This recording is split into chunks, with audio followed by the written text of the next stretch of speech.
고준위 방사성 폐기물인 사용 후 핵연료, 독성이 모두 사라지기까지 무려 30만 년이 걸립니다. 국내 원자력 발전소에서 사용된 사용 후 핵연료는 영구 저장시설이 없어 고리 신고리 원전 수조에 임시 보관 중입니다. 고리 1호기 임시 저장소는 100% 꽉 찬 상태. 정부는 고리 1호기 폐로가 확정된 2017년부터 영구 처분 시설을 추진했으나 5년이 지난 현재까지 입지조차 확정하지 못했습니다. 이런 가운데 더불어민주당은 최근 원전 부지에 사용 후 핵연료를 영구 보관하는 내용이 담긴 고준위 방사성 폐기물 관리에 관한 특별법을 발의했습니다. 특별법이 통과되면 부산, 울산은 영구 핵 폐기장으로 전락하게 됩니다. 어떻게 된 일인지 뉴스레터 모라노가 알아봤습니다.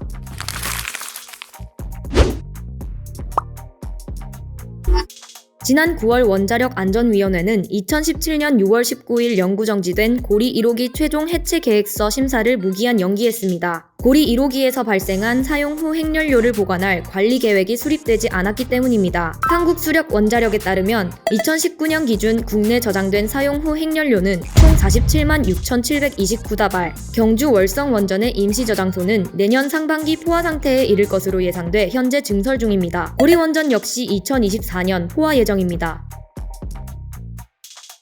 하지만 국내에는 사용 후 핵연료를 재처리해 보관할 영구 처분 시설이 없습니다. 사용 후 핵연료 정책을 수립하기 위해 노력이 없었던 것은 아닙니다. 정부는 2016년 7월 사용 후 핵연료 공론화위원회의 권고안을 바탕으로 고준위 방사성 폐기물 관리 기본 계획을 수립합니다. 2051년까지 영구 처분 시설을 건설한다는 내용이 핵심. 문재인 정부는 사용 후 핵연료 관리 정책 재검토위원회를 출범합니다. 박근혜 정부 시절 수립한 기본 계획이 지역 주민과 시민사회의 의견을 충분히 수렴하지 못했다는 이유에서입니다. 재검토위원회는 올해 4월 정부의 권고안을 제출했습니다.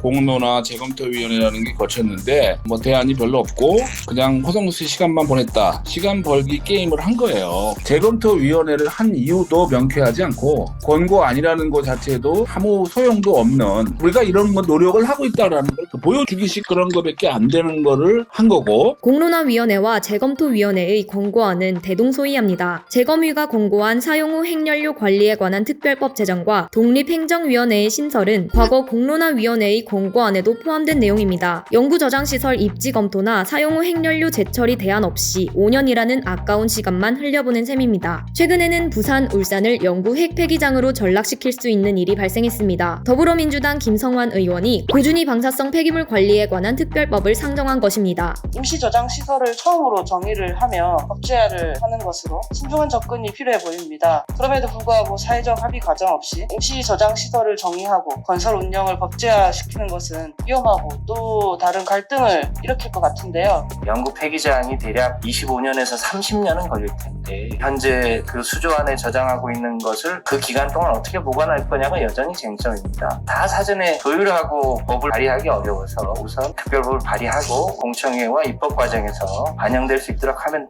되지 않겠나 이렇게 생각을 하는데요. 김 의원이 발의한 법안에서 논란이 되는 대목은 원전에서 발생한 핵 폐기물을 기존 원전에 저장한다는 내용입니다. 법안대로라면 고리 신고리 원전에서 나온 사용 후 핵연료를 영구 처리 시설이 완공될 때까지 계속 고리 신고리 원전에 보관해야 합니다. 문제는 영구 처분 시설이 언제 완공될지 모른다는 점. 최악의 경우 고리 신고리 원전이 사실상 영구 처분 시설로 전락할 수도 있습니다.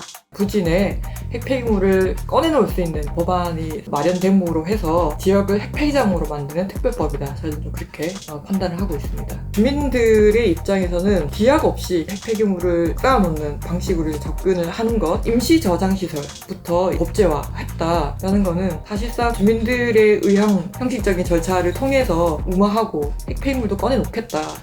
사실 그 이상이 아닌 거죠. 발전소 내 임시 저장을 늘리는 것은 끝이 언제인지 모르는 임시, 그게 문제이긴 하죠. 원전은 없어지더라도 사용 후 핵연료는 거기 100년 넘게 있을 수 있다는 거. 제일 먼저 중요한 거는 우리나라가 타당한 부지가 있느냐부터 조사를 해서 국민들한테 설득을 시켜야 돼요. 땅은 있어야 집을 짓는데 땅도 없으면서 집 지을 계획부터 지금 세우고 있는 거예요. 지금 우리나라가 전 세계에서 사용 핵연료에 있어서는 제일 후진국이에요. 프랑스, 독일, 러시아 원전을 운영하는 나라들은 모두 핵 인프라를 갖고 있어요. 프랑스도 뷰레 지역에 하고 있는 채취하고 병합해서 장수명 핵을 갖다가 분리해내는 그런 기술과 함께 심층 처분하는 거, 그런 방안을 지금 프랑스는 추진하고 있고, 그런데 지금 우리나라는 원전 개수에 비해서는 아무것도 없는 나라예요. 프랑스는 2035년까지 고준위 방패장을 완공할 예정입니다. 1997년 비르를 영구 처분 실험시설 용지로 선정한 뒤 지역 주민을 대상으로 꾸준히 설명회를 열고 재정 지원을 약속하며 설득한 결과입니다. 프랑스 정부에 대한 국민 신뢰는 오랜 시간 투명하게 정보를 공개해왔기 때문일 것입니다. 아직 영구 처리 시설 부지조차 정하지 못한 우리나라의 상황과 대비됩니다. 세계 최대 원전 밀집 지역인 부산, 울산에선 사용 후 핵연료마저 영구 보관해야 하느냐는 불만이 커지고 있습니다. 산업통상자원부 등 관계부처가 하루빨리 영구 처분 시설의 입지와 건립 계획을 확정하는 것만이 근본적인 대안입니다. 머라노가 계속 지켜보겠습니다.